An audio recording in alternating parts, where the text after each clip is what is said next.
welcome to the next episode of Neat Conversation. Keith, New England Whiskey on Instagram, joined by my good buddy Austin, Moon's Tavern over on Instagram. This is your unscripted YouTube show where we go all over the place, all over the map, maybe around the galaxy, since I'm wearing a Han Solo shirt here. And like our intro, things change every week. We have a little fun with it. We have a good conversation. We laugh. And of course, we have some neat pours too. But my Glen usually starts off empty, as it is now. Yeah. So what are we pouring up today, Austin? I don't have a Glen, but my Nolan glass.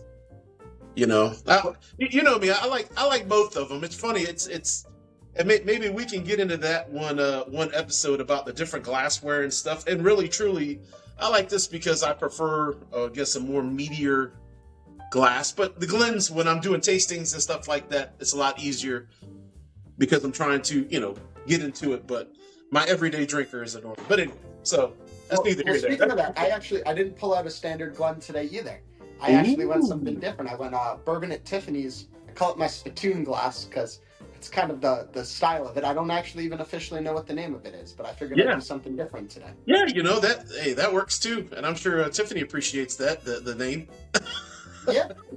But anyway, so we were talking and we were trying to figure out what we were going to do, and a lot of people have been doing the BTAC stuff just because people have been getting BTAC because the allocation season just got over. I know in my state they just put out the lottery for BTAC, but anyway, that's not what we're doing. So Keith and I, what's funny is before we were friends and all that kind of good stuff, but we really didn't talk to each other as much as what we do now. And we both were at Heaven Hill, and it's funny. So I was like, "Hey Keith, man, are you you're going to Kentucky, right?" And you were like, "Yeah, I'm going to Kentucky." I'm like, "Well, I'm going to be in Kentucky at the same time." And then Keith said, "Well, screw you, Austin. I'm not going to meet up with you." And that was that. So yeah, I texted Miranda and I said, "Hey, can you let me know your tour schedule?" And so when you said you were going to be in Bardstown, I made sure I went up to Lexington. When you went up to Lexington, I made sure I was in Bardstown. So I actually did plan it as perfectly as I could to try to avoid you, truthfully. Well, at least you weren't as bad as Whiskey Chronicles. Will was actually at the distillery when I was at the distillery. He saw me. I did not see him. And of course, he's like, "Hey, man, there was nobody else at the distillery that looks like me." I'm like, "Well, I guess you could say the same thing about me, too. I'm pretty, I'm pretty identifiable, as you saw." He's like, "Well, man, but you were going to the bathroom, so that's why I didn't stop you or whatever." But anyway, I digress. We're getting way off base here. So when we went to Heaven Hill, we both did the I forget what it is, bottle your own bourbon.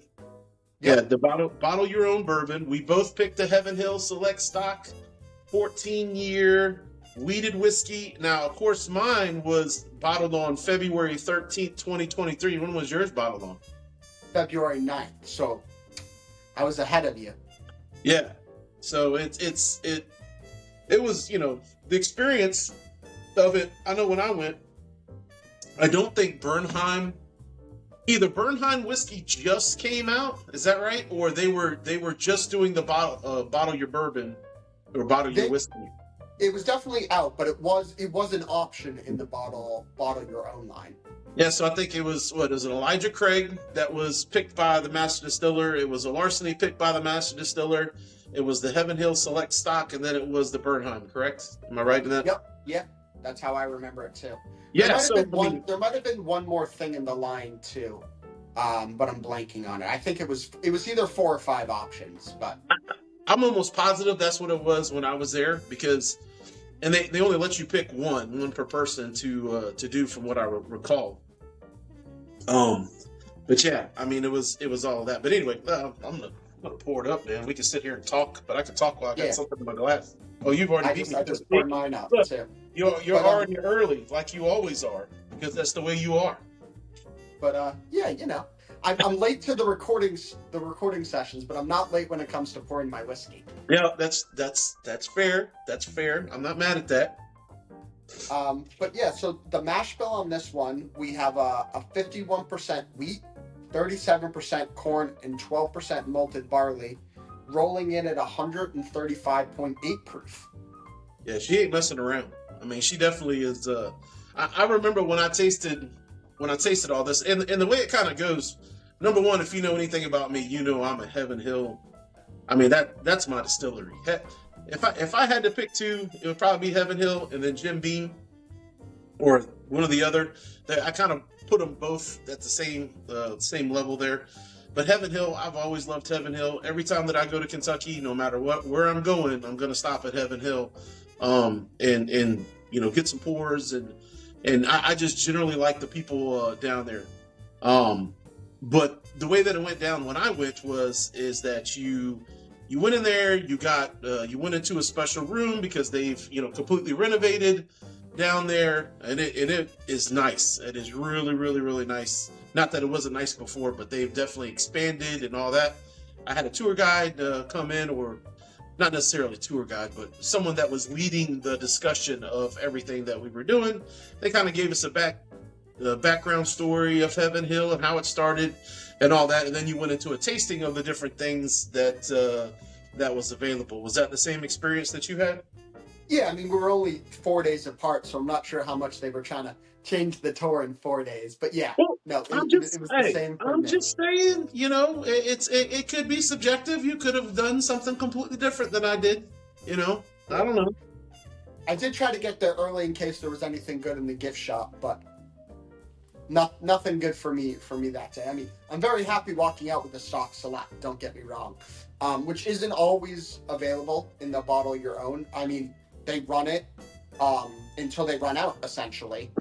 So you're not always guaranteed if the tour is popular for a long stretch and people are really jiving with this one, which I don't know how many people were in yours. I think I had 5 or 6 people in my bottle your own experience. Every single one of us took the stock select, and it was funny because the guy was asking, which one are you taking after you do the tasting. So the good thing is, to back up for a sec, is you get to, like you were saying, taste through all of the different options they have for the bottle your own experience. And that way you know what you have the potential to bottle. You're tasting exactly what they have in that production line, which I think is great. Sometimes you'll walk into a distillery and you're just doing that bottle your own experience, and hopefully you're already familiar with the brand or the product. But this allowed you to sit there right then and there, taste through it so you knew exactly what you liked the best. And then you got the opportunity to pick that for your bottling.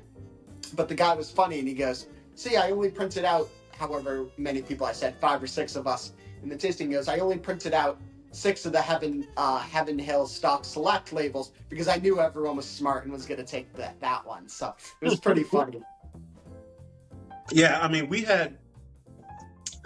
I want to say that ours was completely filled up, and we did this alongside with their Valentine dinner that was there, which that was really, really cool experience too, just because, and they make it real special at Heaven Hill.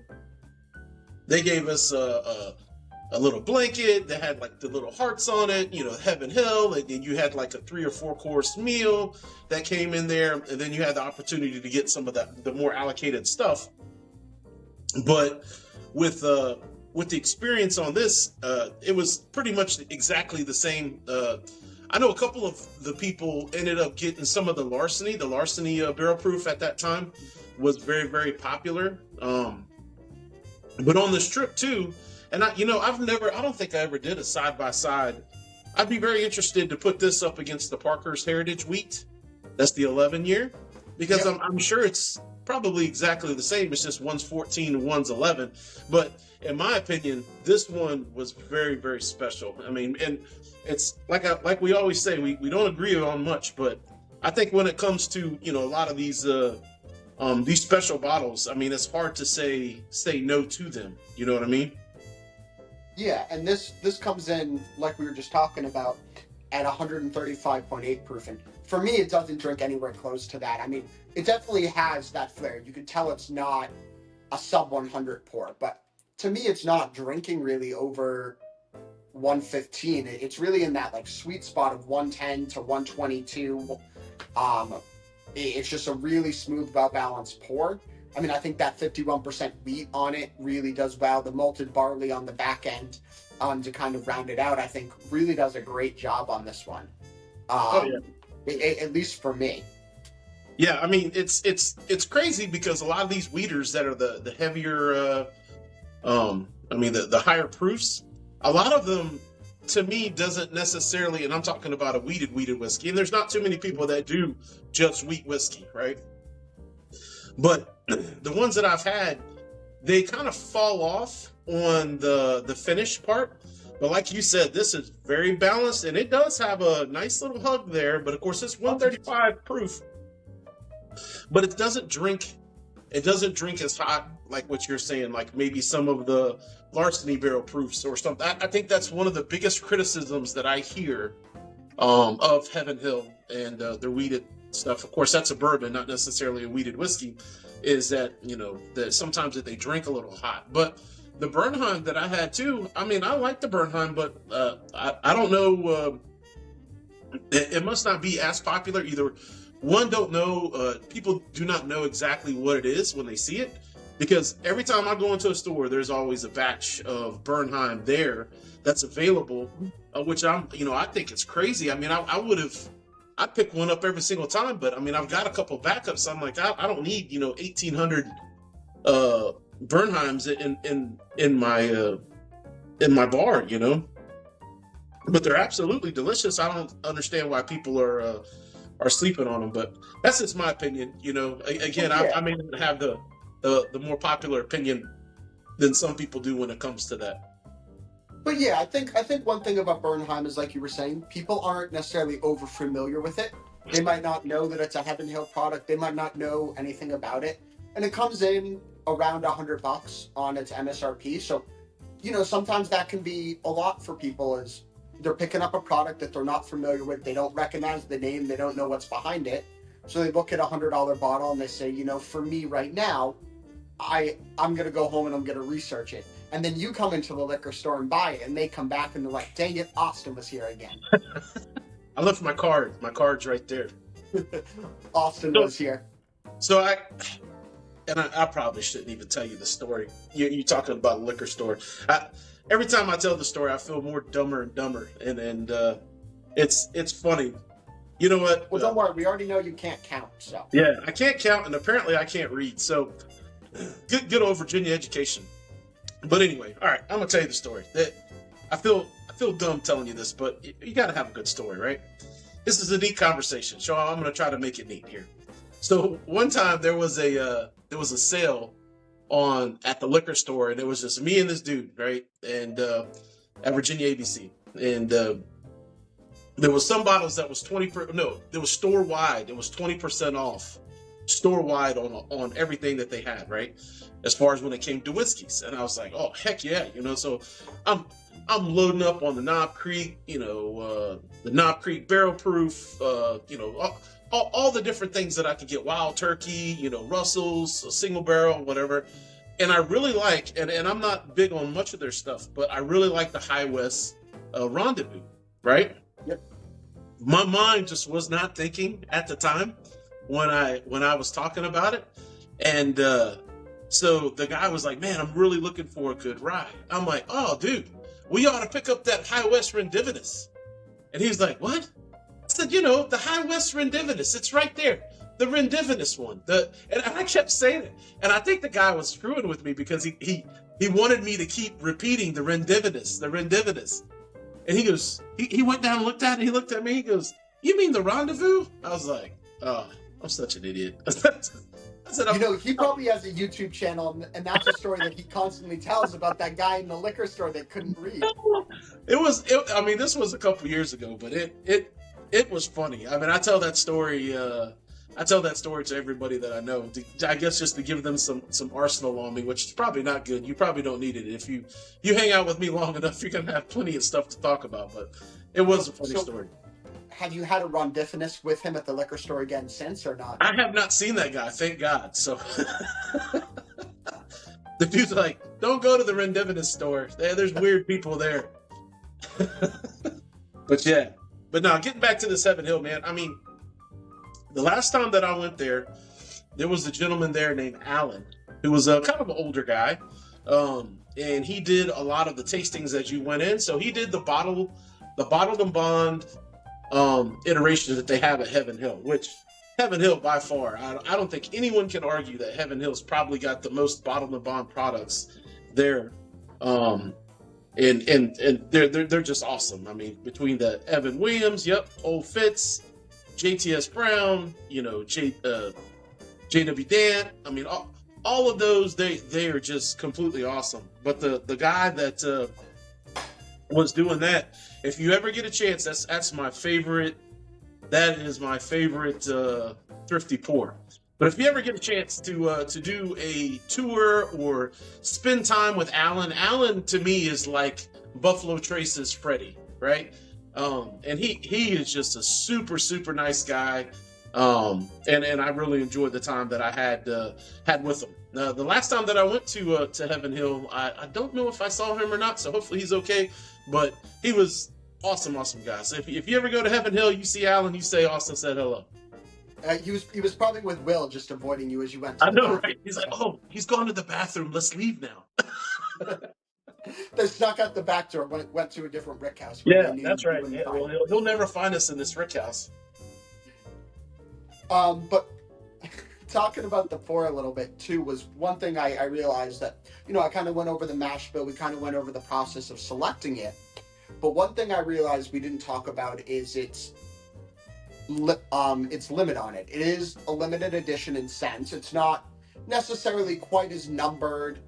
I don't think they usually release that there's a 4-barrel yield or whatever it is. So we don't really necessarily know how many bottles each batch will release. But essentially, me and Austin were there in early to mid-February, a few days apart. But the one thing about it is they'll run this 14-year wheat whiskey until they run out of it in their production well, however many barrels that is, whatever that works out to be. And when this mash bill is done at this 14-year age statement at this proof, it's done. You can't ever get it again. And you wouldn't be able to go back-to-back days and get multiple bottles of it. They limit it to you, one per life cycle of this specific stock select release. Once that stock select barrel is gone, you can go back and do the bottle your own for the stock select again. If you were to do the bottle your own 4 times in a month, you would only be able to do the stock select once, but you could select other bottles to bottle your own on. So it is cool. It is limited, obviously, in that regard, and I find that pretty unique, which is awesome to me. Anyway. Yeah, it was awesome because when I went there, I had my wife with me, so I was able to get 2 bottles. This is actually my second bottle, and you see, I'm trying to take it slow on it and not really put a big dent in it, but it's hard, man, because like you said, it just drinks so nice. I mean, it's one of those things that we haven't even talked about. We're sitting here telling stories, haven't even talked about the notes of it. Everybody's like, just shut up and talk about the whiskey, man. We don't care about no written dividends. Yeah, but anyway, I mean, it's like a payday candy bar for me. That's kind of what I get. It's very, very sweet, but it's not overly sweet. You know what I mean? It's kind of that, like you said, it hits that sweet point right there. That's just nice. Okay. Yeah, so when you said that candy bar, I immediately were thinking you were kind of going in a Jim Beam way with a lot of nuttiness. And I was like, well, I don't really get a whole lot of nuttiness on this. I definitely get some, but definitely not like I'm going to get a nuttiness like I would on a typical Jim Beam product. No, I agree. I get a lot of, good cherry on it, but not like a medicinal cherry. I get, like a really good, I'm trying to think of their names. The maraschino. I get a good maraschino cherry feel to it. Definitely some, dry fruit apricot to it. But definitely that sweetness. I don't want to say caramel every single time we do one of these, but I get the caramel usually is a little bit later in this one than, I usually say in some of ours. But yeah, I definitely get that bright cherry, that dry apricot and fruit, and that caramel to kind of balance it out together and gives you that overall sweetness there that you were saying. Yeah, I mean, for me, the experience is more or less on the nose. It's the payday candy bar, right?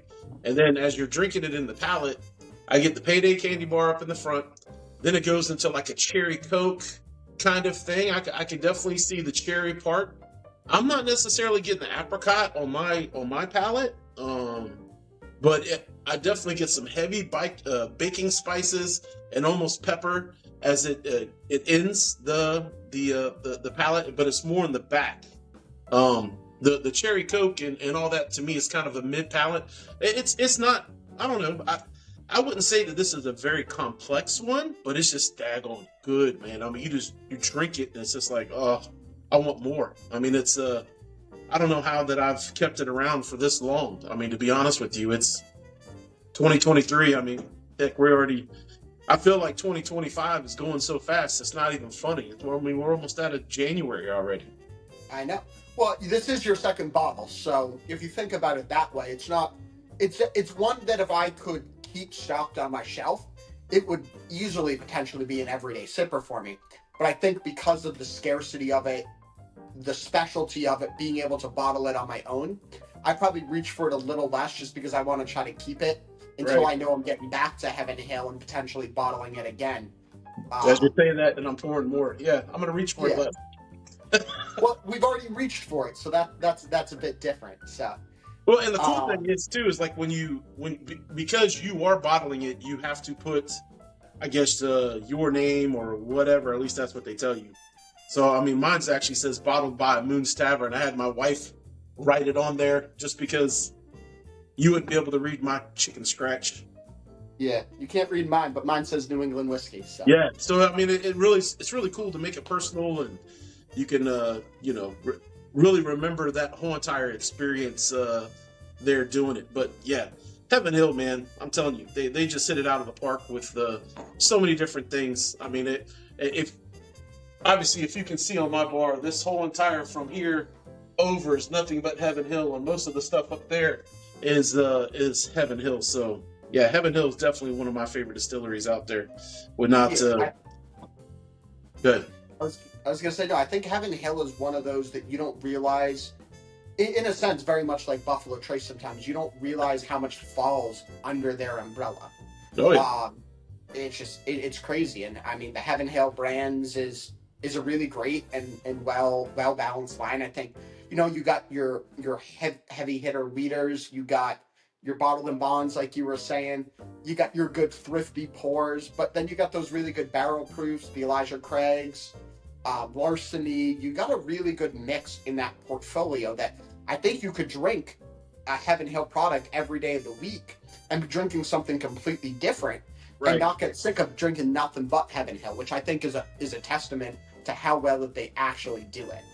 Oh yeah, I mean it's yeah, I mean you're right that there's so much stuff that they make, and it's one of the I think it's one of the few still family owned and ran distilleries. The Shapiro family, good people. I mean, not that I've ever met them personally, but of course, my interactions with people on Instagram, and not all of them are always good, I mean, as far as when it comes to distilleries, but I can absolutely say that Heaven Hill is top notch with the interactions that I've had with them online or the interactions that I've had with them in person and their personnel.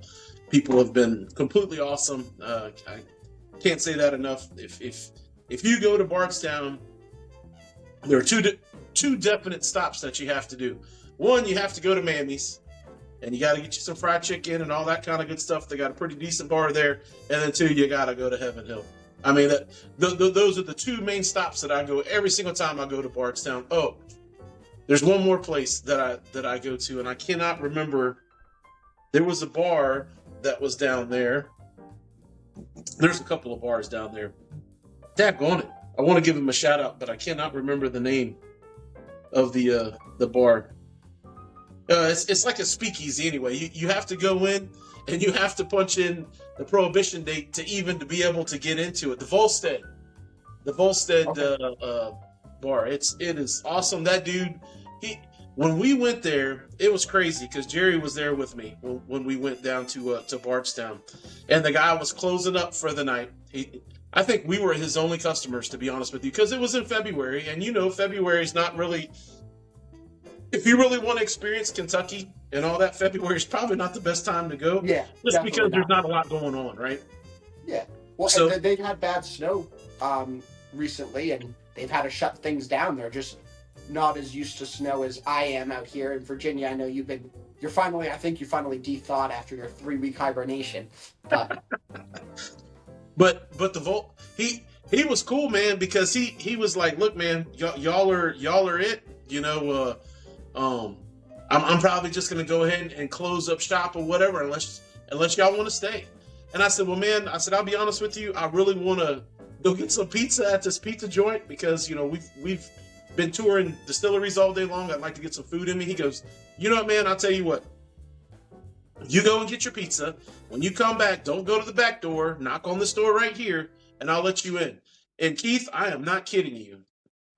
God strike me down if I'm lying. We were probably there till 1 o'clock in the morning, and this guy was, I mean, he was awesome. Just hooking us up with different pours, you know, the ladies, I mean, he was making them cocktails and everything else like that. Now, I mean, I spent a pretty good amount of money in there, but to me, the service was, I mean, you couldn't beat the service. And it was just us and that guy. I mean, and it was an awesome time. A lot of people don't give you that type of attention, especially when, you know, it's just you and them. You know what I mean? So I really appreciated that. And if y'all ever go to Bardstown, go to Volstead. It's a very cool place. Should we tell them that you sent us there too? Heck yeah! Or was that one for Alan? Heck yeah! I mean, it's awesome. I really dig that place. Like, yeah, but you're right. This is a special pour. This is very amazing. I mean, a lot of the times when people come over here, they don't know what the select stock is. You know what I mean? And usually, like, if you go into, I'm like going through the distillery in my head now, the way that it is. But if you go into the distillery, you come into the doors, you go to the right to the gift shop, usually the select stock is on, so the registers will be right here. It's usually like right there on the left, and they'll have a crap ton of, well, I say crap ton. They'll have a lot of the older select stocks that maybe didn't go when they did the bottle your own bourbon, but that doesn't mean that they're not good. It's just that's where they're located at. So if you ever go in, as soon as you get, they always get you with the grain of glass. As soon as you come in, there's a big old wall of them, and then you've got your other brands that they have. But yeah, that select stock is right in front of the register. So you go to Heaven Hill, you always got to make sure you stay there. Yeah, definitely. And they're always randomly dropping stuff. You could walk in there on a random Wednesday afternoon, and all of a sudden they got Old Fits up on the shelf, Parker's Heritage. You never really know. I mean, that's the way with a lot of distilleries. You could go any given day, and some of their most allocated stuff is out. So it's not just and the bottle your own also isn't just a Heaven Hill thing, but they definitely do it in a unique way, and a unique experience for sure. So absolutely. Well, cool, man. Well, I guess we'll wrap it up on this Heaven Hill Select Stock. It's been awesome to talk about it. I'm sorry that I've elated you with all my stories. So now I'm going to have to come up with new stories and experiences to share with everybody. It's okay. We can rendezvous about this again soon. Yeah. So. Hey, I'll rendezvous with you later. Redivinish you later. Yeah. Well, cool, man. Well, till next time. Cheers, brother. Cheers.